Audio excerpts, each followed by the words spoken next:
नमस्कार मु सुशील कुमार सिंह मयूरभंज जिलार कुसुमी ब्लॉक अंतर्गत गवर्नमेंट चहलापदा प्राइमरी स्कूल रे कनिष्ठ शिक्षक भाव शिक्षकता करे। आज आम जानिबा तृतीय श्रेणी जना जना बहिर सप्तम पाठ प्रसंग हेउची प्राकृतिक और कृत्रिम। ताहेले जानिबा प्राकृतिक और कृत्रिम विषय रे। पिला माने तुमे जानिछ कि प्राकृतिक और कृत्रिम जिनिस काहाकू कहिबा? प्राकृतिक जिनिस जो गुड़िक मनीष तैयारी करना, जो गुड़िक मनीष तैयारी करना ताको आम प्राकृतिक जिनिस बोली कहिबा।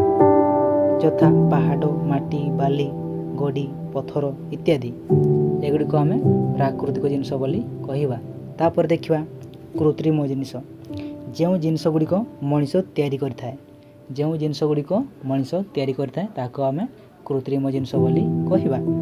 यथा साइकेल, टेबुल, चेयर, चक, डस्टर, बही, खाता इत्यादि एगुड़िक आम कृत्रिम जिनिस बोली कहिबा। ताले पिले आम आज कौन जानिले प्राकृतिक जिनिस क्या कहिबा एवं कृत्रिम जिनिस क्या कहिबा।